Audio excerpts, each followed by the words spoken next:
वो दुनिया को बदलने नहीं निकले थे, वो सिर्फ उसे समझना चाहते थे। चार्ल्स डार्विन का जन्म 1809 में इंग्लैंड में हुआ। उनका परिवार पढ़ा लिखा था, पर उनसे उम्मीद की जाती थी कि वे एक सुरक्षित, सम्मानजनक जीवन चुने। पहले वे डॉक्टर बने, लेकिन ऑपरेशन, खून और अस्पताल उन्हें भयभीत करते थे।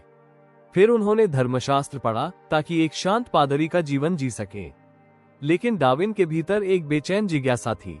उन्हें लंबी सैर पसंद थी, कीड़े मकोड़े इकट्ठा करना, पक्षियों को देखना और ऐसे सवाल पूछना जिनके जवाब तुरंत नहीं मिलते।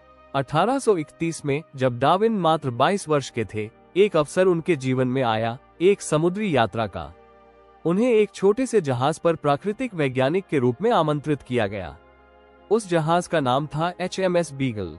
ये यात्रा 2 साल की होनी थी, लेकिन ये 5 साल चली और मानव इतिहास की दिशा बदल गई।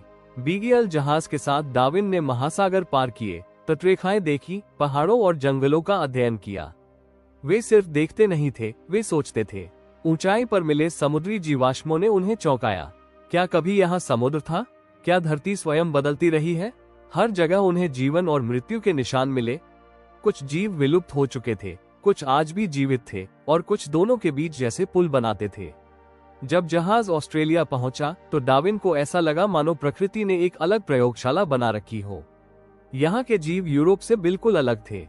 कंगारू, वॉम्बैट, प्लेटिपस, ऐसे जीव जो किसी परिचित वर्ग में फिट नहीं होते थे। डार्विन के मन में सवाल उठे, अगर ईश्वर ने सभी प्रजातियां एक साथ बनाई थी, तो फिर ये इतनी अलग क्यों है? और फिर भी एक दूसरे से जुड़ी क्यों लगती हैं? ऑस्ट्रेलिया के जीवों ने डार्विन को ये सोचने पर मजबूर किया कि शायद जीवन अलग अलग जगहों पर अलग रास्तों से आगे बढ़ा है। यहाँ का अलगाव, कठोर जलवायु और लंबा समय, सबने मिलकर जीवन को नया रूप दिया होगा। बाद में गैलापागोस द्वीपों पर यह विचार और स्पष्ट हो गया। पास पास के द्वीपों पर रहने वाले पक्षियों की चोंचें अलग थीं। खाने के अनुसार, वातावरण के अनुसार, जो जीव बेहतर ढले वे बचे, बाकी धीरे धीरे समाप्त हो गए। डार्विन समझने लगे कि प्रकृति किसी को इनाम नहीं देती, वो सिर्फ चुनाव करती है। यही था प्राकृतिक चयन, एक धीमी, कठोर लेकिन सच्ची प्रक्रिया। लेकिन ये समझ डार्विन को डराने लगी।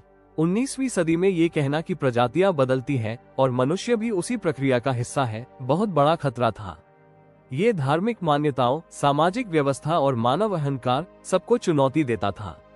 डार्विन डर गए। उन्हें समाज से डर लगा, आलोचना से डर लगा। उन्होंने अपने विचारों को छुपा लिया। लगभग 20 साल तक वे प्रमाण इकट्ठा करते रहे, कबूतरों का अध्ययन किया, शंख और बार्नेकल्स पर शोध किया, दुनिया भर के वैज्ञानिकों से पत्राचार किया। लेकिन इस मौन की कीमत थी। उनकी सेहत बिगड़ने लगी, चिंता, उलझन और भय उन्हें घेरने लगे। डार्विन ने लिखा था, अपने सिद्धांत को प्रकाशित करना ऐसा है जैसे किसी अपराध को स्वीकार करना। 1858 में जब एक और वैज्ञानिक, अल्फ्रेड रसेल वॉलेस, ने भी वही विचार प्रस्तुत किए, तब डार्विन समझ गए, अब और देर नहीं की जा सकती। 1859 में उन्होंने अपनी प्रसिद्ध पुस्तक प्रकाशित की, on the origin of species. दुनिया हिल गई। कुछ ने इसे विज्ञान की जीत कहा, कुछ ने इसे धर्म पर हमला बताया। अखबारों में बहस हुई, सभाओं में तर्क वितर्क हुआ, लेकिन डार्विन ने कभी दावा नहीं किया कि उनके पास अंतिम सत्य है। उन्होंने सिर्फ इतना कहा, जो मैंने देखा वही लिखा। यही उनकी महानता थी। आज विकासवाद आधुनिक जीव विज्ञान की नींव है। आनुवंशिकी, चिकित्सा, पर्यावरण विज्ञान सब डार्विन के विचारों से जुड़े हैं। बीमारियों की समझ से लेकर प्रजातियों के संरक्षण तक उनकी सोच आज भी जीवित है। 1882 में डार्विन का निधन हुआ, लेकिन तब तक वे विद्रोही नहीं रहे थे। वे एक महान वैज्ञानिक बन चुके थे। उन्हें वेस्टमिंस्टर एबे में दफनाया गया, राजाओं और कवियों के बीच।